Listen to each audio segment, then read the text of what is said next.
Hello, David here, coming to you live with our podcast, the Winning in Life podcast that we have recently introduced. This is episode number 3, and I am excited to come to your device today with another exciting topic on winning in life, the podcast. And so I hope you're ready. I hope you are geared and you are settled and situated. I'm going to dig into it, and this is going to be good. Welcome, our Grace Church Global family and our friends from around the world who are joining us right now as I dig into a very exciting topic, which I'm calling emotional intelligence. I'll be here for about half an hour or so, maybe less. And so get your pen and paper. It's been a busy week, extremely busy, and so much going on. But I'm here to speak with you guys and just impart some stuff. So I'll be here briefly and then I'll run off. But we are gonna do this. So you're welcome. Settle in. Share the link with somebody who you believe might benefit from this. I believe it will be beneficial to somebody out there. And so let's see if we can dig into this. So episode 3 of the Winning in Life podcast with me, David. I'm gonna dig into a subject that is really close to my heart. I love this subject because I believe it affects pretty much almost everybody out there in life. And so I'm going to go ahead and dig into it. Emotional intelligence. Now, many of us I've probably heard of the word IQ all the time, and in different circles of life, where people talk about, oh, he has a high IQ, he has a low IQ, and there's a debate as to who are the high IQ between Einstein and Tesla, Nikola Tesla or Isaac Einstein, Albert Einstein, and so you have all these debates going around it, and then researchers have told us recently that IQ is not even the greatest measure of one's intelligence, because there is so much more to intelligence than just your intelligence, if you know what I mean. Because IQ is like an intelligence quotient, and the only things that are measured in the intelligence quotient are just things that don't involve the whole person. So today, I'm going to take an aspect of intelligence, which is the emotional aspect, and just isolate it. It is probably even more important than even the generally known IQ out there, because emotional intelligence refers to how you relate to other people, but more importantly, how you understand yourself and your own emotions, and how you can stay on top of that. So in this podcast, I'm not going to come and preach at you guys. I just give you some tools for life, for winning in life, that I believe with all my heart will help somebody out there do better. Good to see you.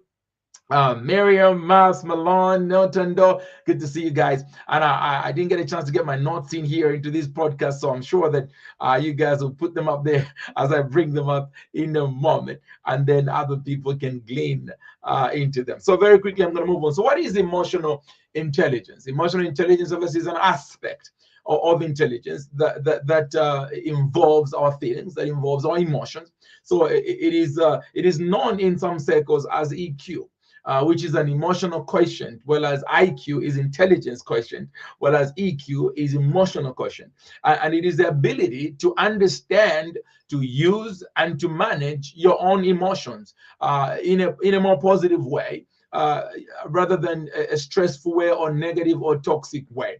I've come up with a summary of how I would like to describe it.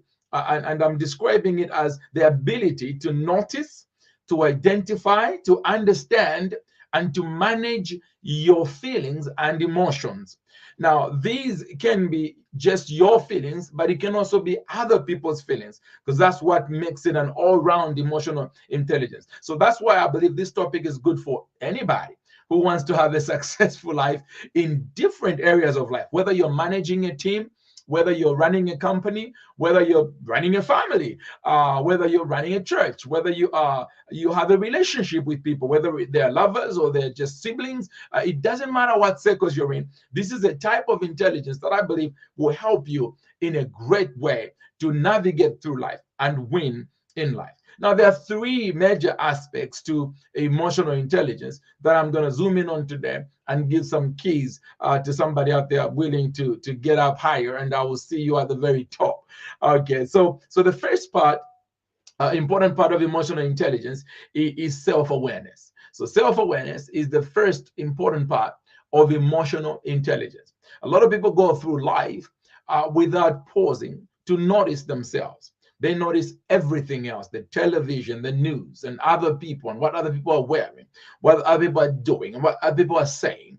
But very few people have the ability to stop and notice themselves. So that's number one, self-awareness. It is probably the most important part of emotional intelligence, being aware of yourself. Do you know who you are?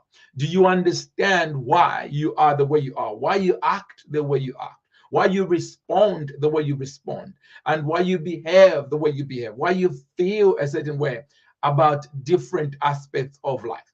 And that is what self-awareness is all about. And the second aspect to emotional intelligence, which is very important, I've just divided it into three major aspects, is self-management. So after you understand your emotions and your feelings and you become aware of them, the next part is, are you able to manage your feelings? Are you able to manage your emotions? The ability to manage your feelings and your emotions, and by the way, you also have to understand the difference between feelings and emotions, because they are different. But your ability to manage these will go a long way to determining whether you actually make it in your life, in whatever you're doing, or you don't. And number three aspect to emotional intelligence is social awareness. You could call it social perception, but social awareness. And this is literally a way where you not only understand yourself and are able to manage yourself, but you are able to understand those around you. So people who are emotionally intelligent will have the ability to understand those around them. As this is going to be a bullet point quick one, I'll go straight to show you or share with you how you can identify signs of emotional intelligence. So what are the signs of emotional intelligence? Some of you may already have plenty of emotional intelligence, and maybe you don't realize that you already have it, or maybe you have some of it, and then you can work on developing it to make it even better. Or maybe you don't have a lot of it and you would like to incorporate it in your life. A story is said of Albert Einstein, one of my favorite scientists out there, how that somewhere in 1950 or so, the nation of Israel approached Albert Einstein because obviously he was a Jewish origin.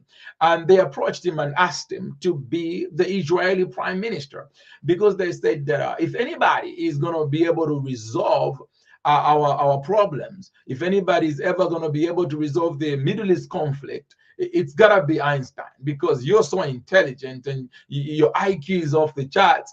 But what they did not actually factor in is that Einstein, even though Einstein had a high IQ, his EQ was on the low scale.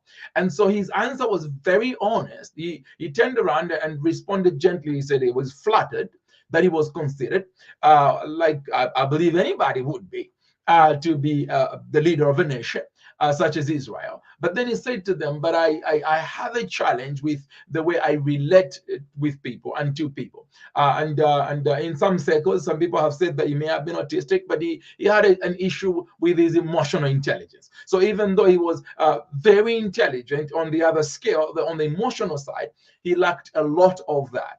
And so he turned the job down on the basis that his EQ was much, much lower than a lot of other people. And he was going to struggle to work with other people and relate to other people. And so immediately there you see the difference between the two and how important they both are. And so if you're watching me right now, as you're watching me, or you're listening to this podcast or via audio and audio device, it doesn't matter, you will be able to understand the importance of not just your IQ, but also your EQ, your emotional intelligence, or EI, if you like.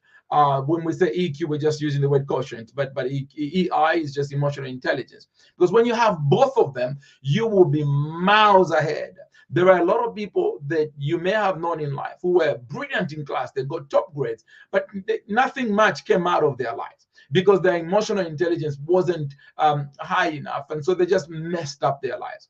These are the stories that you hear of somebody who excels at something, but then they don't know how to deal with situations, and so they mess up, they're miserable on the side, even though they have the ability to go all the way higher because they have not harnessed their emotional intelligence. So very quickly, let me see if I can run through some signs of emotional intelligence. Emotionally intelligent people, that's the first sentence. So we will say emotionally intelligent people, and then I will follow that up with a sentence. So you can just add that. So for instance, emotionally intelligent people have a broader perspective at life. So they are not narrow-minded, they have a broader perspective on life, and they have a broader take on life. Number two, emotionally intelligent people understand the power of a pause. What do I mean by that? They don't just respond without thinking. They have the ability to stop when asked a question or asked of an opinion before they respond. This is a sign of emotional intelligence. Number three, I haven't numbered them on my notes, so just in case I get mangled up, forgive me.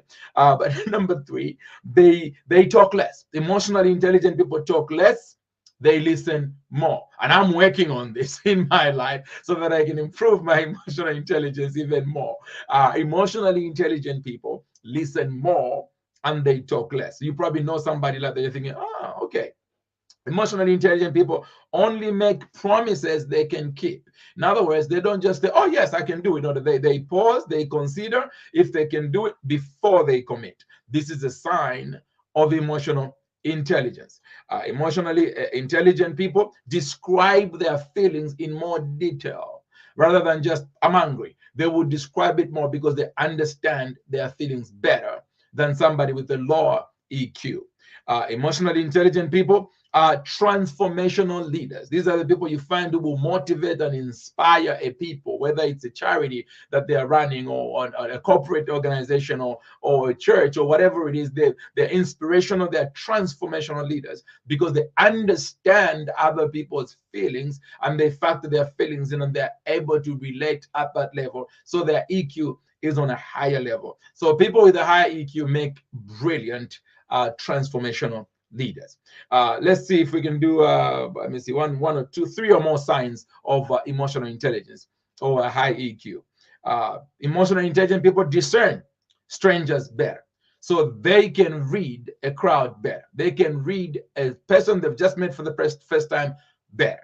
And I think ladies are even better at this. So one could argue that our sisters have a higher EQ naturally than men. Now, with IQ, in most cases, you can improve some of it, but not much of it. Most of it, either you got it or you don't. Either you're born with it or not. Whereas with emotional intelligence, you can develop it. You can work on it. And you can make it better and you can increase it in your life. And that is good news. So even if you you hear something, I say something and you feel like, oh, I don't have that. It's not the end of it. You can develop it. You can work on it. And I'll give some pointers on how you can do that before I go off the air tonight.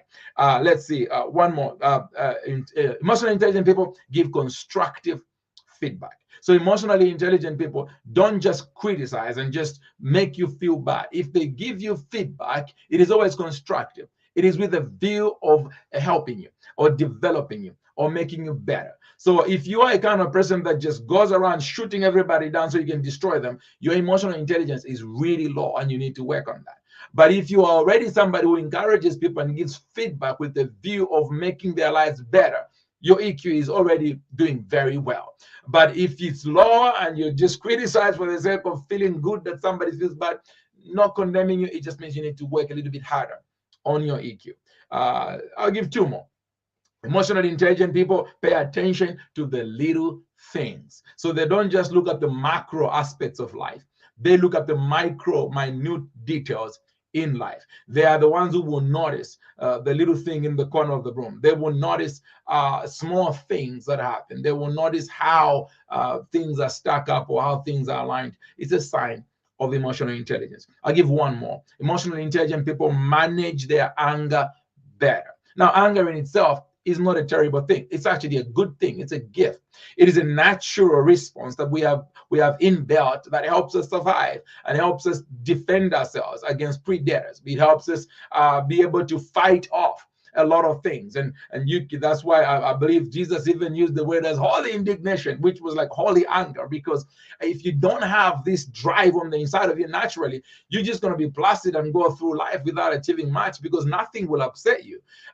Even success itself, if you're not upset that you are in a place where you shouldn't be, it doesn't anger you that you're struggling when you shouldn't be. You're better than that.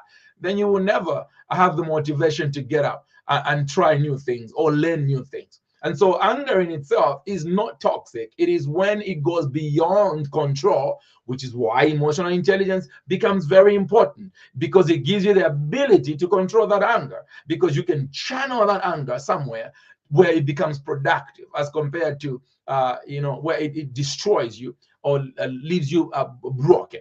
And so emotionally intelligent people manage their anger better. On another session with this podcast, I'll come and talk about anger management on its own, so we can deal with every aspect. We'll talk about stress management, all these other things on their own. But today, I'm just making a mention so that we can glean some lessons and move on with it. Now, let me see if I can give you some pointers of how you can develop emotional intelligence. How can you develop emotional intelligence? And then we will pack. Okay, how can you develop emotional intelligence? Now, remember, we divided EQ, or emotional intelligence, into 3 different categories. So I will break down the development of emotional intelligence into 3 different categories. So the first category is self-awareness. How can you be more self-aware? How can you know yourself better so that you can have a higher emotional intelligence? Okay, so number one, I think I've only got 5 on this one. So number one, how to make yourself better emotionally aware, or self-aware rather, mindfulness. So there have to be times in your life where you pause, stop, and switch off everything and introspect and think about your life and evaluate. Mindfulness, just slow everything down and get in touch with your inner core. Very important. It will help you develop your self-awareness, because you will become aware of your own thoughts. You will become aware of your own feelings. You will become aware of your own environment and your own reactions and your own personality. So you gotta switch off the noise once in a while. And if you can, learn some breathing techniques. One of my favorite breathing techniques that I like to teach is box breathing. This is where you take a deep breath in for 4 seconds, you hold your breath for 4 seconds, deep breath out through your mouth. Now you breathed in through your nose for another 4 seconds, and then hold your breath 4 seconds. So it's a 4-second cycle. Okay, so deep breath in, hold it, breathe out, hold it. 4 seconds each time. It collaborates your system and your nervous system and your hormones, and gets you back to a place of calm. Even when you are about to go off the handle in anger, if you just do this just for a few minutes, it brings you back.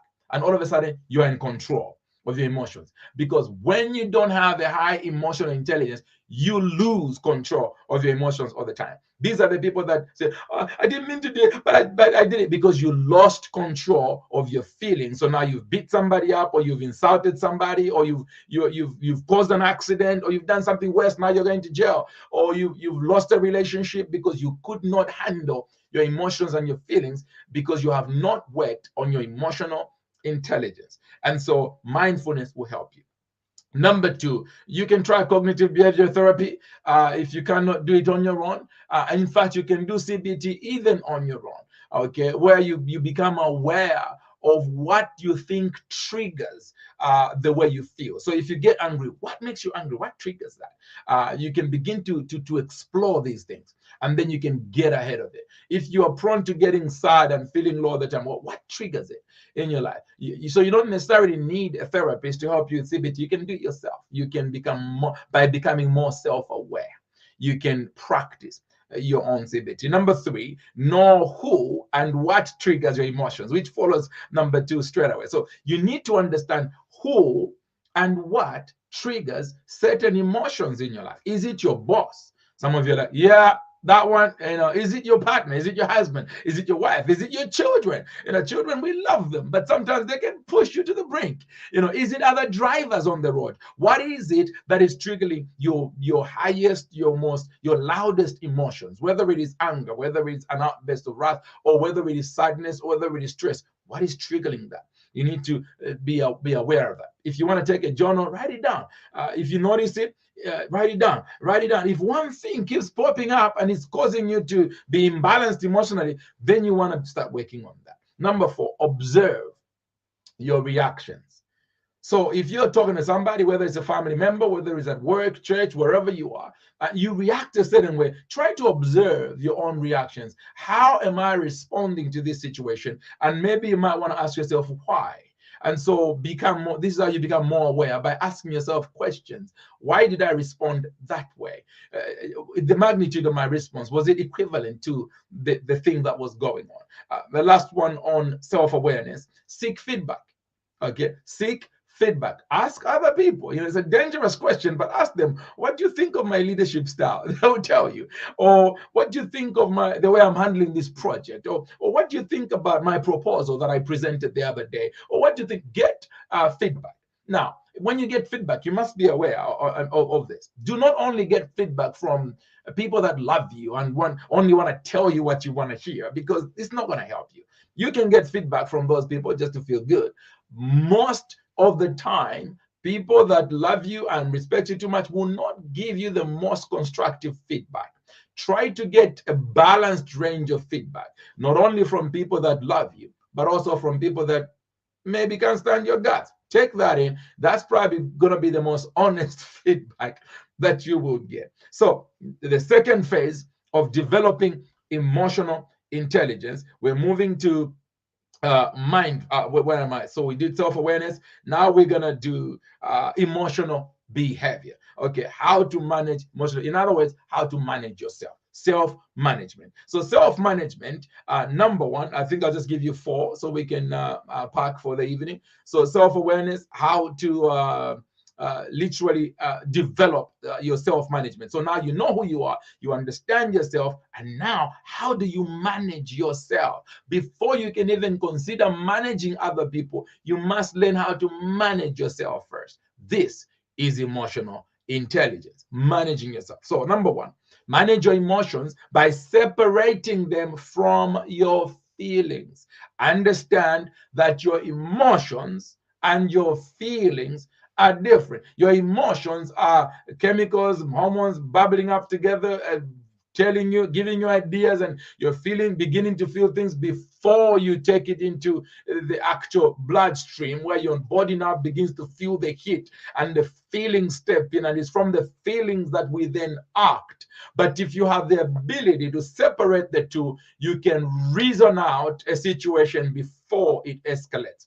And there are systems and there are tricks and there are techniques to do this, to help you manage your emotions better. You can be very talented, very skillful, and lots of money, but without emotional intelligence, you will probably still go to the grave broke, even though you made the little money because you squandered it because you never really understood emotional intelligence. The two of them, your IQ, emotional intelligence, just as important together. Now, number two, make an emotions versus reason graph or chart or list. Okay, so write down, this is how I am feeling. And then on the other side, why do I feel this way? So once in a while, every time you find yourself in a situation that was emotionally charged, whether it was with a family member, whether it was a church, or even if you did not respond, but inside you were like, I could just kill him. Write down, why did I feel that way? Why did those words make me feel that way? Why did that action make me feel this way? This is how you become self-aware, but also manage your emotions and your behavior. Because if you don't know why you are responding a certain way or why you're feeling a certain way, you will not be able to manage yourself. So it's only a matter of time. You keep bottling. One day you would go off the handle, and it would just like, oh my God, where did that come from? It's because you have kept it, kept sweeping it under the carpet over and over and over again, and now it's just reached its limit, and now you're just blowing your top. I hope this is helping somebody. I'm almost done. Number three on managing yourself: pause before reacting, which is to say, understand the power of the pause. Okay, do not just react. Okay, pause. This is emotionally intelligent. People who have no ability to pause have a low EQ. These are the people who respond. You might mess up with them on the road. They will quickly respond and chase you, whatever, or swear. These are the low EQ, the low emotional intelligence. But people who have a high emotional intelligence, they will pause before they respond. If you have a friend like that, that friend has a high IQ. I have friends like that, and as I'm talking, I can think of a few of them who don't respond just like that. I'm sure they know themselves who are watching me right now. But listen, if you want to develop your emotional intelligence in this category of self-management, practice pausing before responding to any situation, whether it is a question, whether it is an opinion that's asked of you, or whether it is a decision you need to make, or whether it is a reaction you need to do because your child did something, or your neighbor, or your husband, or your partner, or your brother did something. If you can practice delayed response, you will be much, much more emotionally intelligent. And last one on the second phase, and then I'll do the last part, is speak to a third party. Okay, someone outside the issue. So if there's an issue going on and you and your friend are going on at this, you probably don't want to carry on having this conversation with the same person that you are arguing with. You want to get somebody else's perception. Find out a third person who's not involved in this situation, what their take is on the matter. It will make your mind and your life so much clearer, and you'll be able to know how to move forward. Let me see if I can do the last part with the third part of emotional intelligence and how you can develop it, which is social perception, social awareness. This is where you not only understand your own feelings and emotions, but you have learned to manage them. But now you realize you're not an island. You don't live on this planet by yourself. There are other people on planet Earth. And by and large, and in most cases, you can do very little about other people's behaviors and other people's words. So even though you've managed to harness your own feelings, there will be people who will tick you off. There will be people who will wrap you up the wrong way. People will talk ugly about you. People will cut you off. People will, just all sorts of things. There will be unfairness in the world. So now the third part and the last part that I want to share with you today is how do you develop your social awareness? How do you develop the social if you like, perception? This is the aspect that Einstein struggled with when he said, I can't do it because even though I have intelligence in these other areas, my emotional intelligence is quite low. And as a result, I will struggle in the office of prime minister. And so, but the good news is you don't have to be born emotionally intelligent. You can develop it. And that's why we're doing podcasts like this one to help you or help somebody out there develop their EQ. If you already have some, from what I've said so far, I'm sure you've picked up, oh, I have that, I have that. Oh, I don't have that. You can bridge the gap, the knowledge gap, the intelligence gap in your emotions and become a better person, an all-rounded person. Okay, let's see. So I'll only give you five. I'll give you five pointers on how to develop your social awareness. Number one, watch your body language. Okay, over 70% or around 70% of all communication is body language. So in this case, we're talking about you. Watch your own body language, but watch other people's body language, because we're not dealing with social perception or social awareness. Watch other people's body language. There are a lot of things like folding of arms, which is very defensive. Somebody talking to you open arms, it shows you that they're open to you, they are warm to you. So there are many aspects you can look out for. And in another class, maybe we'll go into more detail with a different podcast, because I want to keep them nice and short so they're not too long. And so, and by the way, this is going to stay on YouTube, Facebook, and Instagram, and on our website, and on my personal website. So you can go back and watch it over and over again, because the kind of topic you want to listen to over and over again. So observe body language, both yours and those around you. Number two, observe your reactions. So observe your own reactions, but also observe other people's reactions. So by reactions, we mean your response to a stimulus, to a word, to a sentence, to a behavior, or an action, and other people's response to yours. So be aware of this. Number three, listen actively and be present in the moment. Active listening simply means that you are not just listening, it's coming, entering here, coming out here. You are responding back, maybe with a nod like, okay, right. And maybe even asking a question inside so to clarify. This shows active listening. Be present, be aware. Don't be on your remote control while somebody's trying to listen. If you really want to develop your emotional intelligence, be present in the moment and listen actively.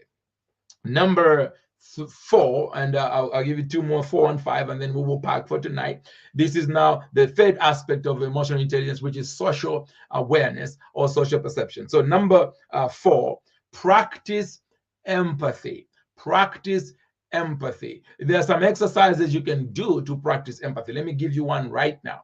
What is empathy? Empathy is just putting yourself in somebody else's shoes. Everybody pretty much knows that phrase. You put yourself in somebody's shoes. Jesus would say, "Do unto others as you would like them do to you." And so that is empathy. So empathy is literally, what if it happened to me? What would that be? So you can do some exercises that will help improve your empathy with other people. And this is how you can improve your empathy. Let me give you an example. An example of how you can improve empathy. Let's see, if somebody says something to you, okay, and this is something they said to you also happened last week.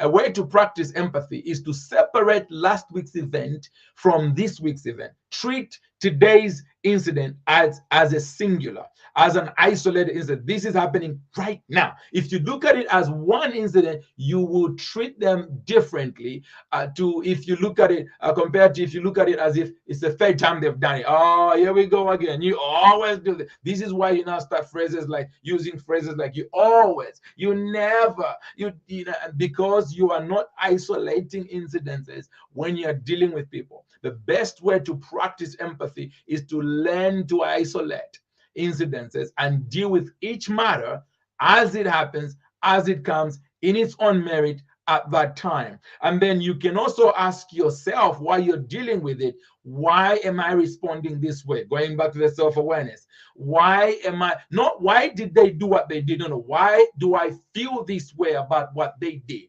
Why do I feel this way about how they said it or how they treated me? Why do I feel insulted to the point that I want to cry? Why? Because somebody said that. For instance, if somebody's racist to you, which I've experienced before, I need to ask myself, why do I feel this way? Why do I feel hurt or offended? That is a good place to be. Then when you respond, your empathy will be much, much stronger. It will be with self-awareness. You would have managed your own feelings, and now you can respond in a much more intelligent way. And by intelligent, I mean EQ. I'm talking about emotional intelligence. Otherwise, you end up killing somebody and will come visit you in jail.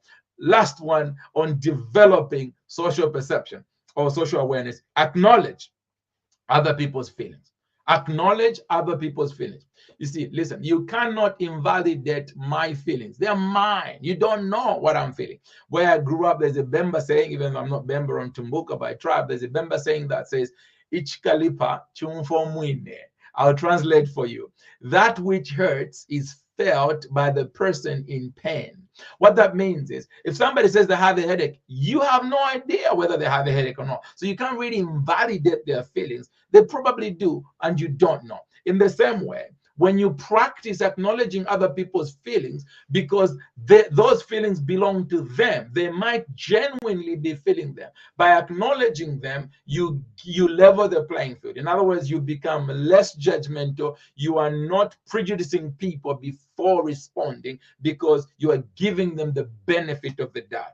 They might be telling the truth. They might be feeling what they say they are feeling. So give other people's feelings the benefit of a doubt, and this will develop your social awareness. You will have better relationships, better friendships, a better family environment, you'll be a better manager if you're managing, you'll be a better leader if you're leading in any environment. Emotional intelligence will benefit you in all sorts of areas of life, different arenas of life. I hope this has been helpful tonight, because I want to pack there so we don't make this too long. We've been here for about 33 minutes. I'd like to keep them as short like that. So listen, love you guys. Appreciate you. Thank you for supporting this podcast. Spread the word that David is doing a podcast. Oh, Malone has done a brief for us. If you missed anything, it's on your screen. But otherwise, it's staying on YouTube, Instagram, Facebook, and on my personal website, davidkaluba.com. And you can find it there and just go and listen to it over and over again. Take notes. You know, I cannot exhaust everything in half an hour, and I haven't. But there is so much more. I just wanted to provoke you into developing your EQ. Don't just try to be intelligent in the other way. Focus and work on your EQ. It will make you a better person, a better leader, a better friend, and it will help you succeed in all round in every area of your life. This has been the Winning in Life podcast with me, David, your friend, and I'll be back next Wednesday with another segment of the Winning in Life podcast. Love you guys. Appreciate you. And I will say ciao for now. And I'll let you go have your evening. Enjoy the rest of your evening. Have fun and be kind to somebody else. Let's see if we can close it out. God bless you. Ciao for now. Ciao, ciao.